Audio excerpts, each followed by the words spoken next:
नमस्कार. तर आज आपण बनवणार आहोत मशरूम दम बिर्याणी. त्यासाठी मी इथे मशरूम छान प्रकारे क्लीन करून कट करून घेणार आहे आणि 4 कांदे घेतले आहेत मी आणि त्यांना लांब-लांब पद्धतीने तुम्हाला कट करायचे आहेत. जसे मी व्हिडिओमध्ये दाखवलेत आणि सेम तशाच पद्धतीने टोमॅटोसुद्धा कट कट करून घ्यायचा आहे. त्यानंतर मी इथे दही घेते आहे.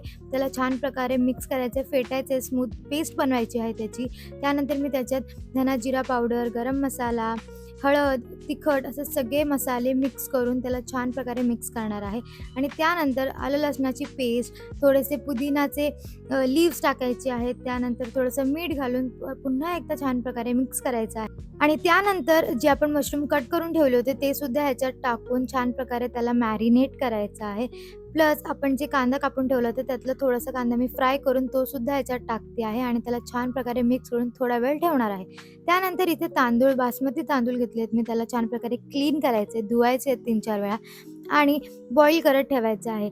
बॉईल करत ठेवताना त्याच्यात आपल्याला 1 टेबलस्पून तूप टाकायचं आहे, खडे मसाले टाकायचे आहेत आणि जिथपर्यंत बॉईल होते तिथपर्यंत आपण ह्याला थोडंसं स्मोक देऊयात आता with the help of charcoal and तूप. आणि इथे तांदूळ जे आहेत ते 80% आपल्याला शिजवायचे आहेत आणि 20% तसेच ठेवायचे आणि तिथपर्यंत इथे आपलं स्मोकसुद्धा झालेलं आहे. आणि त्यानंतर मी आता काय करते, पॅन घेतला आहे, त्यात मी तूप घातलं आहे, सगळे खडे मसाले आपल्याला घालायचे आहेत आणि 4 कांदे जे आहेत ते सुद्धा आपल्याला इथे घ्यायचे आहेत. त्याला छान प्रकारे गोल्डन ब्राऊन होईपर्यंत शिजवायचं आहे. त्यानंतर त्यात आलं लसणाची पेस्ट, त्यानंतर टोमॅटो घालायचे आहेत. सगळं छान प्रकारे परतवून घ्यायचं आहे. त्यानंतर सगळे जे मसाले आहेत ते मी इथे टाकते आहे आणि पुन्हा एकदा 5 मिनटं शिजवायचं आहे. त्यानंतर जो मॅरिनेशन आपण बनवला होता ऑफकोर्स तो सुद्धा आपल्याला ह्याच्यात टाकायचा आहे. एक 5-10 मिनटं मसाला शिजवून झाल्यानंतर आणि पुन्हा एकदा हे जे मसाला आपण आता बनवतोय ते आपल्याला 5 to 6 मिनिट्स शिजवायचं आहे. छान प्रकारे त्याला झाकण देऊन नीट शिजवून द्यायचं आहे पूर्णपणे आणि त्यानंतर जो मसाला बनला आहे त्यातला थोडासा भाग आपल्याला बाहेर काढून ठेवायचा आहे.